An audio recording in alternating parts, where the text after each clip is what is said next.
ఏదైతే శ్రీరామ్ సాగర్ ప్రాజెక్టులో ఇన్ఫ్లోస్ పెరుగుతూ నిన్నటి వరకు 70 TMs వాటర్ వచ్చేసింది. వాటర్ చాలా ఎక్కువ వచ్చినా నియర్లీ 2 లక్షల పైన వదులుకుంటూ వచ్చిన దాన్ని ఎక్సెస్ అయిన దాన్ని వదులుకుంటూ కాపాడుకుంటూ వచ్చారు. కానీ 2 days నుంచి ఏదైతే మనకు బ్యాక్ వాటర్ పెరుగుతూ ఉందో దాంట్లో భాగంగానే ఈరోజు ఇప్పుడు నౌపేట్, రెంజల్, ఇప్పుడు బోధనకి వచ్చాం. ఈ మండల్స్లో ఈ కొన్ని గ్రామాలలో పంటల్లో 2 days 2 రోజుల నుంచి బ్యాక్ వాటర్ ఎక్సెస్ అయ్యి దానితో పంటల కొన్ని సోయా కానీ పత్తి కానీ వరి కానీ వేసిన పొలాల్లో పంటల్లో నీళ్లుండి పంటలు చెడిపోతున్నాయని రైతులు ఆందోళన పడుతూ ఉంటే 2 days నుంచి అగ్రికల్చర్ ఆఫీసర్స్ కానీ రెవెన్యూ ఆఫీసర్స్ కానీ గ్రామాలు తిరిగి కేవలం ఈ ఒక్కటే గ్రామంలో 750 acres ఇది సోయాబీన్ డ్యామేజ్ అయిందని రైతులు ఆందోళన పడుతూ ఉన్నారు. అదేవిధంగా ఇంకోటి బిక్కినెల్లిలో కూడా 200 ఎకరాలకు ఇవన్నిటికీ ఒకటే పరిష్కారం.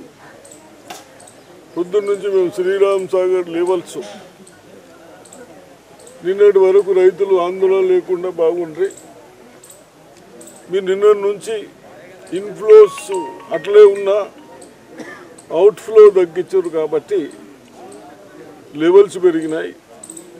నేను ఇప్పుడే చెప్పాను, నేను కన్సల్ట్ మినిస్టర్ ఉత్తమ్ కుమార్ రెడ్డి గారికి, కన్సల్ట్ సెక్రటరీలకు, ఈఎన్సీలకు ఒకటే రిక్వెస్ట్ చేస్తూ ఉన్నాను. ఇమీడియట్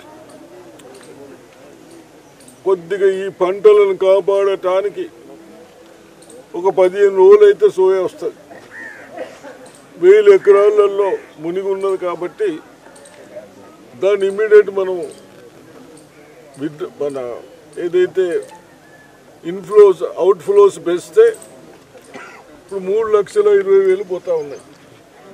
ఇంకా కొద్దిగా పెంచితే 3.5 చేసుకుంటూ అది కంటిన్యూ చేస్తే బాగుంటుంది.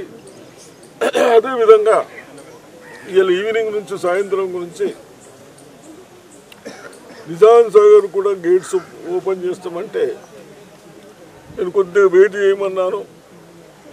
అదేవిధంగా రేపటి నుంచి సింగనూరులో కూడా ఎక్కువైతే అది కూడా నీళ్ళు వచ్చే ప్రమాదం ఉంది కాబట్టి మళ్ళీ ఎక్కువైనాక మనం ఆడ 3,50,000 కంటే శ్రీరామ్ సాగర్ అవుట్ఫ్లో ఎక్కపోతే అక్కడ కూడా రైతులకు ఇబ్బంది అవుతుంది. కాబట్టి ఇవన్నీ కాపాడే బాధ్యత అధికారుల మీద, ప్రభుత్వం మీద ఉంది. కాబట్టి మరి మన తప్పుడు డిసిషన్తో, మన తప్పుడు ఆలోచనలతో రైతులు ఇబ్బంది పడద్దని నేను రిక్వెస్ట్ చేస్తా ఉన్నాను. ఇప్పుడైనా ఇమ్మీడియట్ ఆ కంటిన్యూ చేసి 3.5 ఎక్కడైతే ఎఫెక్ట్ కాదో అంతకంటే కొద్దిగా పెంచినా మంచిగా ఉంటే తప్పనిసరిగా పెంచేస్తే ఈ రైతులందరూ బాగుపడతారని నేను